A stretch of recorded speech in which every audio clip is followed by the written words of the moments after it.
lagi di Kata Wakil Rakyat. bersama saya Priska Barusegu dan Saya Ben Danio. Oh iya, kita kan mau pindah ibu kota. katanya gitu. Desas-desasnya sih, cuman aku juga nggak tahu. Jadi kalau nanya aku takut salah ngomong. Jadi kita ngomong sama siapa dong? Sama yang lebih tahu. Siapa tuh? Dari Komisi 5 ada nih. Ke Wakil Rakyat. Komisi 5. Tunggu dulu, Mungkin Pris. mereka butuh gitu. Pris, tunggu dulu. Aku belum pesan minum, haus. Minta ya. Terima kasih.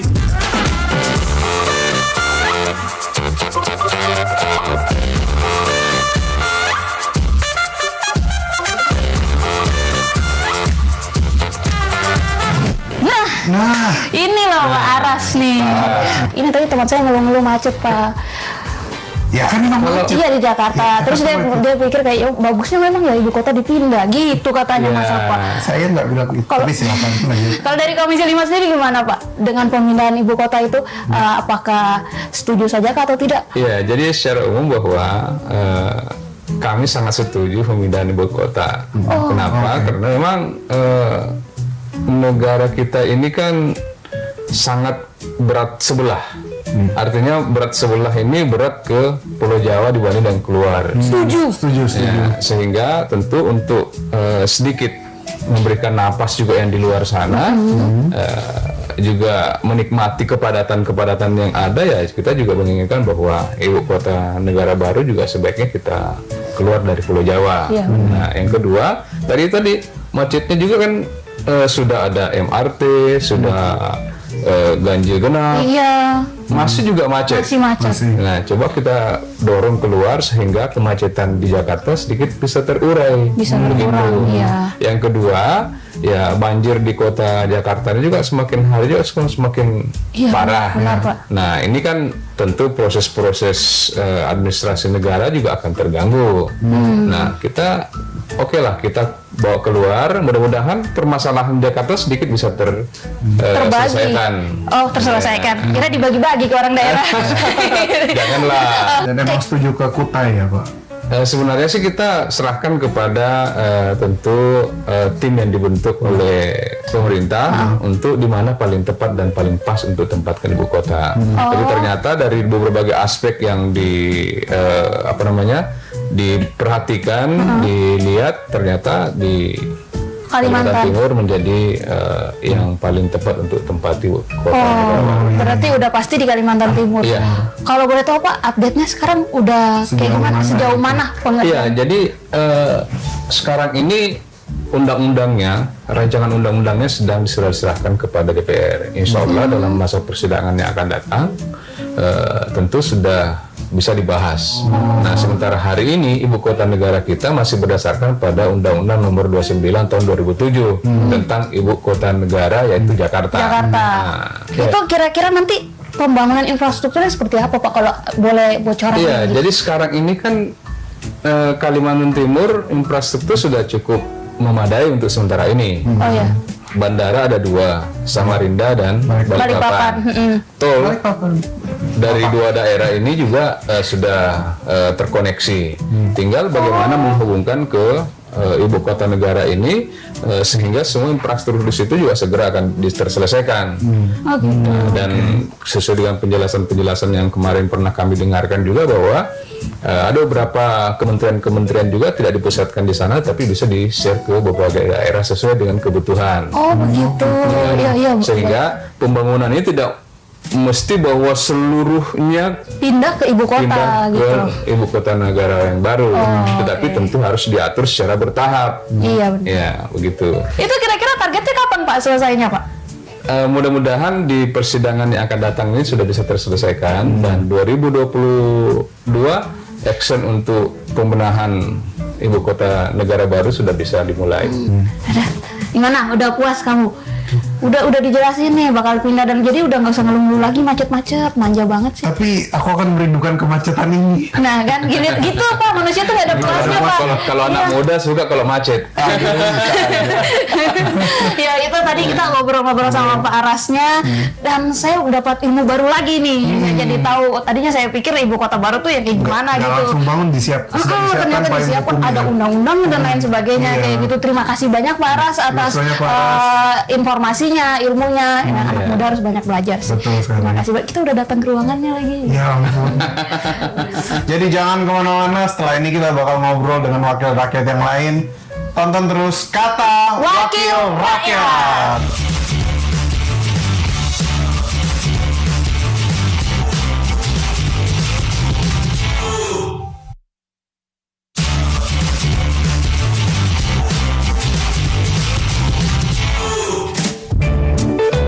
Gol! Gol! Nggak ngerti olahraga orang masih gocek-gocekan udah gol. Tuh lihat tuh. Tuh, ayo coba tebak. Oh di situ ya? Gue Iya. pikir Yang baju putih kira-kira bakal nendang pakai kiri apa kanan tuh? bakal nendang pakai kaki tengah. Kita lupa sama pemirsa dulu dong. Masa kita langsung Hai. Halo, Kembali lagi di Kata Wakil Rakyat bersama saya Ben Danio. dan saya Priska Baru Segi. Kita mau ngapain ini, Pris? Nonton bola. Nonton Cuman ini bola. bedanya kita nonton bola di lapangan DPR. Yoi, ini terasa sekali rumput-rumput APBN. Iya bener banget. Luar biasa. Kayak ada yang kurang nggak sih kalau kita nonton di lapangan DPR, tapi kita tidak mengajak atau tidak melibatkan orang yang punya gedung. Emang ada yang mau? Ada dong. Oh, ya? Ngobrol tentang olahraga tuh banyak yang mau. Oh, oke. Nanti katanya dari Komisi 10. Komisi 10, oke. Gimana? Ayo, ayo, ayo. Kelarin ini dulu. Aku harus gol dulu sih. Gol dulu. Gol. Kamu yang gol atau Enggak, maksudnya itu. Kalau gol kita cabut. kalau nggak gol gimana? Cabut juga. Karena kita Oke, kerja. kita kerja.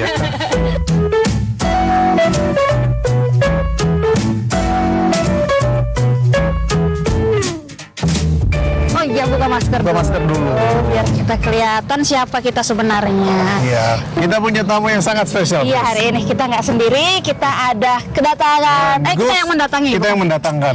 Gus Anim. Nah, mau nanya-nanya apa nih Ben? Oke, pertama kita mau nanya, kita kan baru aja menang Thomas Cup. Iya bener banget, setelah 19 tahun. Setelah nggak pernah 19 tahun Thomas Cup. Gimana caranya kita bisa mempertahankan prestasi Iya, ini prestasi Gus, di masyarakat gitu? Ya, pertama-tama kita apresiasi perjuangan teman-teman kita, saudara-saudara di Thomas Cup ya. Kita juga selalu mengikuti dan juga termasuk kita menaktivis. Walaupun sudah umur segini saya juga termasuk aktif ikut badminton ya. Oh, mantap, kan? Kita bersyukur bahwa bulu tangkis sejak Rudi Hartono, Lim Swee King dan seterusnya punya prestasi yang mendunia. Betul Iya, sekali. benar sekali. Maka dari itu kita harusnya optimis. Cuma sekarang kita di Komisi 10 ini sedang membahas sistem keolahragaan nasional yang memikirkan profesi olahragawan. Ya. Jangan seperti sekarang ini, olahragawan yang dia punya prestasi, mungkin yang dapat penghargaan yang tingkat nasional seperti di PON atau di tingkat provinsi, di tingkat daerah-daerah, ketika mereka menjadi profesi sepak bola atau profesi olahraga apapun, tidak mendapatkan penghargaan apa-apa. Jadi itu sedang kita bahas. Oh, itu yang disayangkan. RUU SKN ini semoga orang yang aktif di olahraga dia semakin jelas nasibnya, Iya, semakin jelas masa depan. Iya. Tidak seperti sekarang ini. Iya, benar.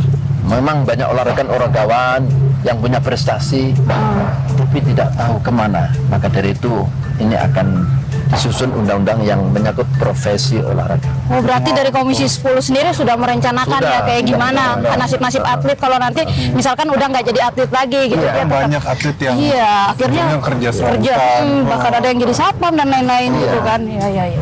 Gus, tahun depan kan kita mau Asian Games nih. Oke. Ada target nggak atau apa yang mau diincar di Asian Games? Misalnya dapat 50 medali emas atau Bisa jadi namanya target ya kan. target Iya. kan nggak apa-apa gitu. Saya kira pembina olahraga di Indonesia harus realistis ya. Iya. Oh iya. Balik lagi ke Artinya prestasi-prestasi apa, bidang-bidang olahraga apa saja yang bisa kita genjot, dan bidang apa-apa saja yang kita memang secara fisik kita kalah bersaing dengan negara lain. Ya. Oke, ya. Ini pertanyaan terakhir nih Gus. Nah, kira-kira pemerintah tuh sudah mempersiapkan atau ada alokasi dana untuk atlet-atlet yang sebenarnya itu berbakat, tapi dia di daerah-daerah dan belum tercium gitu bakatnya oleh pusat Mungkin mungkin. ada scouting Iya. atau gimana? Maka dari itu di dalam undang-undang SKN ini sedang kita udah disiapkan usulkan ya. undang-undang. Itu untuk Berapa persen memperjuangkan, anggaran. benar-benar. Kalau di dunia pendidikan ada 20%, nanti di olahraga ada berapa persen. Ini sedang tawar-menawar dengan Menteri Keuangan ya. Kalau kita target 2%, tiba-tiba Menteri Keuangan yang katakan nggak punya kan. berarti Maka sedang dari itu diperjuangkan. kita perjuangkan. Oke. Oke. Kita banyak atlet-atlet di daerah itu yang punya bakat, cuman belum dikelola dengan baik. Iya, sering tuh kayak gitu. Satu, permasalahannya pembina-pembina olahraga anggaran dari pemerintah daerah juga sangat minim. Yang kedua, pembinaan secara berkesinambungan, ya. Ada kalanya anak prestasi waktu kecil, tapi ketika dia SMP, SMA, ini tidak ada membina, Ya. akhirnya turun lagi. Iya. Kecuali mereka-mereka yang memang oleh orang tuanya dibina sendiri. Iya, iya. Untuk pemerintah sendiri saya lihat di daerah anggarannya sangat minim sekali. Makanya sedang diperjuangkan. Maka dari itu kita perjuangkan ada anggaran berapa persen untuk alokasi itu. Wah. Oke, luar biasa Luar sekali. biasa. Terima Terima kasih kasih, Gus Gus. Anim atas kesempatannya. Dan info barunya rancangan Iya, undang-undang itu ternyata tadi. udah disiapin Iya, udah udah disiapin. undang-undangnya. Berarti ya Wah. kita berharap nasib-nasib atlet nggak jaya cuman pas jadi atlet doang. Iya, setelah Iya, iya. mereka selesai dapat penghargaan lagi, bisa dikasih kesempatan lagi. Luar biasa. Ya. Dan terima kasih buat yang sudah nonton. Terima kasih Gus Anim. Ya. Sekali lagi atas kesempatannya. Tadi mau rapat tapi kita Iya, kita suntik cegat sebentar. dulu. Terima kasih banyak. Terima kasih banyak. Sampai jumpa di episode berikutnya. Saksikan terus Kata Wakil Rakyat.